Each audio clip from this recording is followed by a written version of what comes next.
Okay, we're on installment 3 on the bike. Today we put in about an hour or 2 hours on it. We've installed the front tire and we've installed the rear tire and the rear caliper,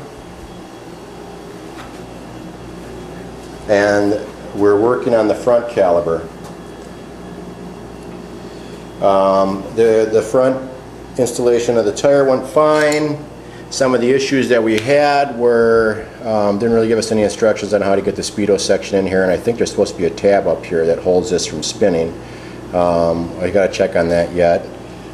The caliper mounts up just fine. We don't have any problems with that. The problem that we're having here is that the cable is too short for the ape hanger handlebars. It only reaches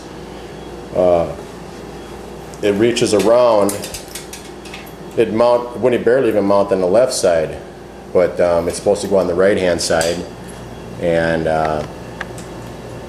there's no possible way that that's going to make it over the right hand side. Yeah, you can see you're really short, unless you put it down on the very bottom, which we're not going to do. So we're waiting to get a call back on that to figure out what's going on.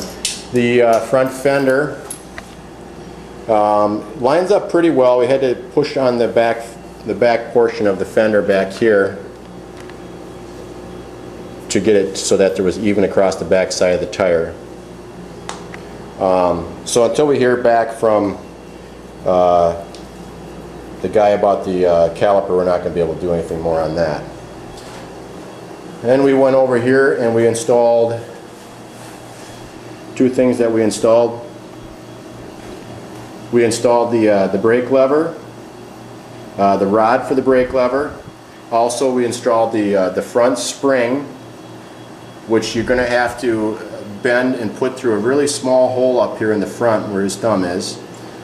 And then for the light actuator, yep, you're going to need to set that up. And there's a small hole down inside the shaft down here, where you're going to have to bend the piece of wire so that it lines up correctly. And you certainly don't want to have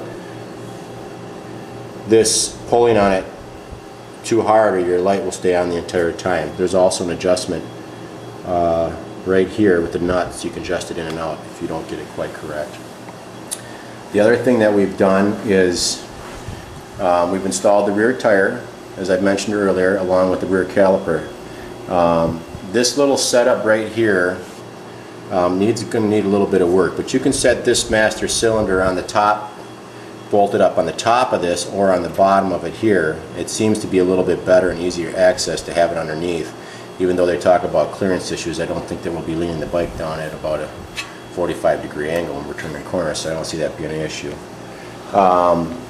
Thinking that the caliper cable is a little bit too long, but we're going to mount that up underneath the bike with some zip ties or some pipe clamps.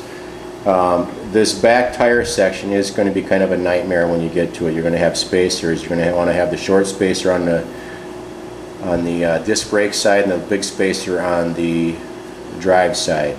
Along with getting this bracket here mounted to the caliper. But the weird thing is right down here there is really no clearance between the frame and this bracket, so this adjustment to move the tire back and forth really can't go back any farther than this right here. It needs to be here or farther forward to give a little bit of clearance down underneath here. Other than that, I think we've gotten pretty far today. We'll be back again with more installments as we get farther along on the bike. I don't suspect we're going to put too much time in it tomorrow, but we will, by the end of the week, have quite a bit done. But now it's actually starting to look like a motorcycle. Of course, we'll have lots of adjustments to do, and the wiring stuff is going to be coming on the next video or two. And we'll discuss any issues that we have as we go along. If there's any questions you have, you may contact us. Thanks.